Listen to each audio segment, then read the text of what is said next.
তো ভিউয়ার্স, তো আজকের যে টপিকটা নিয়ে আলোচনা করব সেটা হচ্ছে আগের ভিডিওয়ে আমি ভিডিওটা কেটে গেছে। তো এই ভিডিও আমি এই ভিডিওটা আমি কমপ্লিটলিভাবে বানাবো 1.5 kilo newton of the refrigeration system to require of the maintain of temperature of the 4 degree centigrade of রিফিউ the Carnot cycle of the following the COP বার করতে দিয়েছে, ঠিক আছে। সার্কেলের তারপর টেম্পারেচার অফ সিঙ্ক, মানে লো টেম্পারেচারটা তোমাদের মেনলি তোমাদের ঘরে বার করতে হবে, ঠিক আছে।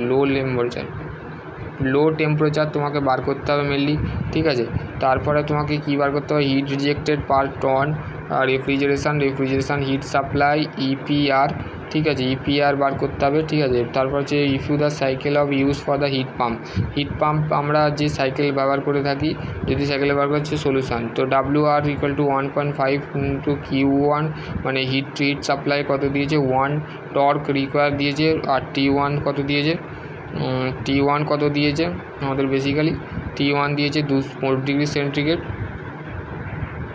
ঠিক আছে, 4 ডিগ্রি সেন্টিগ্রেড, আর প্লাস হচ্ছে 233 4 ডিগ্রি সেন্টিগ্রেড 40 প্লাস 273। প্রথমে হচ্ছে সিওপি কোএফিসিয়েন্সি অফ পারফরমেন্স, দেখো এখানে বলেছে এত ঠিক 90 ডিগ্রি কিলোজুল হয়ে যাচ্ছে। Q1 হচ্ছে 1 টর্ক ইকুয়াল টু 210 কিলোজুল, আর সিওপি যেটা আছে Q1 by WR 210 by WR মানে অ্যামাউন্ট দ্য ওয়ার্ক রেফ্রিজারেশান, ঠিক আছে, amount the work of refrigeration, তাহলে amount the work refrigeration by heat supply 210 by 90, তাহলে কত হচ্ছে 2.33, ঠিক আছে। এখানে দেখো উই নো দ্যাট আমরা সিঙ্কস মানে লো টেম্পারেচার, আর সোর্স হচ্ছে আমাদের কোল্ড বডি, আর সিঙ্ক হচ্ছে আমাদের T2 T1 refrigeration work amount the work refrigeration, এখানে টেম্পারেচার আর এন্ট্রপি ডায়াগ্রাম, এটা হচ্ছে টেম্পারেচার, এখানে টেম্পারেচার উঠছে, আবার এখান থেকে টেম্পারেচার ঢুকছে, এখান থেকে পুরো বক্স বানিয়ে দিয়েছে 1 থেকে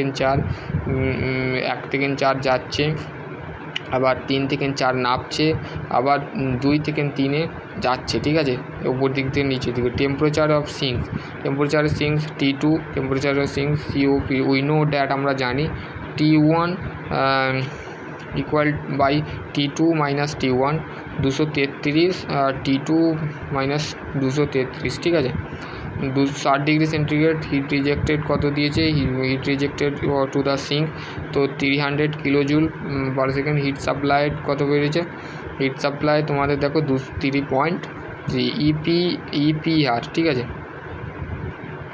তো আশা করছি তোমরা বুঝতে পারবে। নেক্সট ভিডিও বলতে গেলে আর একটা অঙ্ক আছে, ঠিক আছে। আর একটা অঙ্ক কী বলেছে দেখো, তোমাদের আর একটা অঙ্ক যে বেসিক্যালি সেটা হচ্ছে দেখো, এই অঙ্কটা তোমাদের পরীক্ষায় আসতে পারে। RSC যারা রেফ্রিজারেশন এয়ার কন্ডিশন নিয়ে তোমাদের যে 4 সেম নিয়ে আছো তাদের ক্ষেত্রে কিন্তু এই টপিকটা আসবে, ঠিক আছে। গিভেন ডাটা দেখো কিউ 200 টর্ক, T1 233, তারপর হচ্ছে এইটা হচ্ছে 6 ডিগ্রি সেন্টিগ্রেড, T1টা বার করবো কত হচ্ছে 267 ক্যালভিন, T2 হচ্ছে 25 ডিগ্রি সেন্টিগ্রেড, 25 ডিগ্রি সেন্টিগ্রেড হচ্ছে 298 কিলোজুল।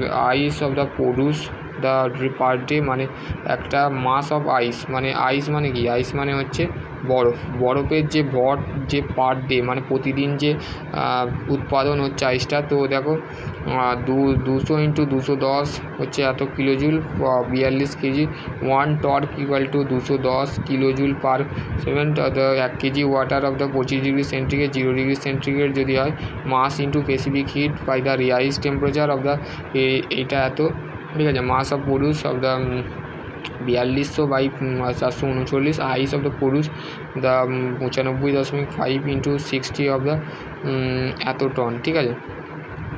তারপরে হচ্ছে পাওয়ার অফ পাওয়ার যে Carnot cycle COP of reverse Carnot cycle T1 by T2 -1 267 by 298, এটা হচ্ছে 8.6 267 COP heat extern capacity by work done per unit, তাহলে 8.6 সিওপি বেরিয়েছে। এবারে ওয়ার্ক টানটা বার করতে হবে, work done per minute of the হচ্ছে এত, এটা 4200 বাই 8.6কে ডিভাইড করলে কত হচ্ছে 4884, তো কত হচ্ছে 41.4 কিলোওয়াট।